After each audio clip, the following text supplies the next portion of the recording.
Canyon. Hey Duke 2022.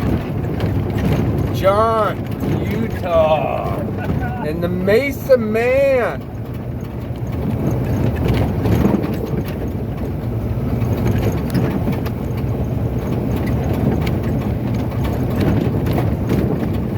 Yeah. Incredible canyon. These towers up over here. Right.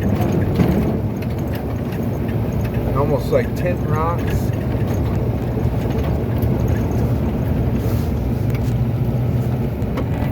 Yeah, the geology is really fascinating. I want to get some books that talk about the different layers.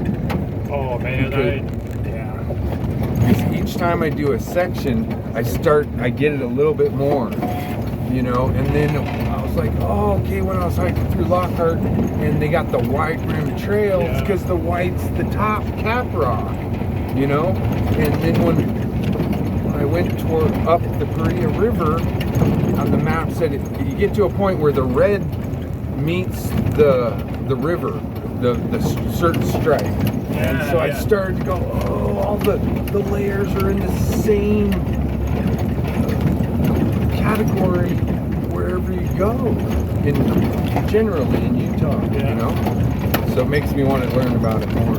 I took a 0 day at the South Rim when I was hiking through. Spent like a whole day just reading all those informational signs about the different rock layers and how old everything was. And the Grand Canyon is just such a spot.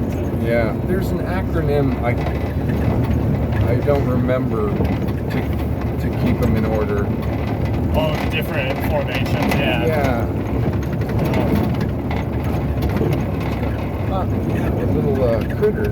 Oh, really? Little critter. Before you showed up, I was sitting there making coffee, and I couldn't tell if it was turkeys or some sort of grouse were calling across the canyon to each other. It was so cool. Yeah. Did you see any burros? No, I did not. In the Grand Canyon? No. Like wild donkeys, I think, or yeah, there's a lot of them in Death Valley, and I had read about them, but I didn't see any.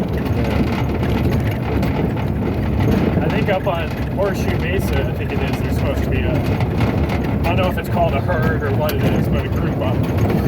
That makes sense, because those old miners up there. Yeah, they probably left them. Yeah.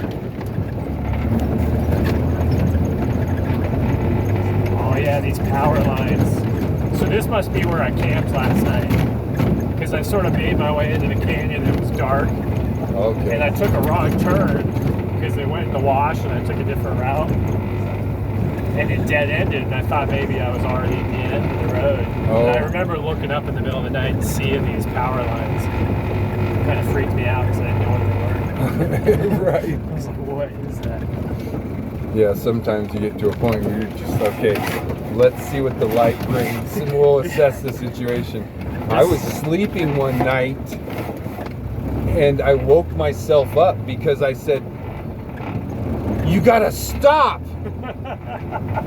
And it was weird. I felt something on my shoulder, almost like was something messing with me, like looking over my shoulder, you know, when they say, oh, you're a little angel on your shoulder, the devil, whatever, something. But I said, you gotta stop. And then I was like, was I talking to something else or was I talking to myself? And I had went a little bit too far. Sometimes you're on the trail and you just keep going and you gotta backtrack and go on the right. It's like, I was talking to myself. You gotta stop. Assess the situation. Do the right thing, you know. There's something pretty magical about waking up in a place in the light, though. When you come in at night and you wake up in here and you get to see what's all around you. Because I had no idea last night. Yeah, that is pretty magical. What I was coming into, right. You know. Drive in the dark. Drive now. Sleep when you get there. Yeah.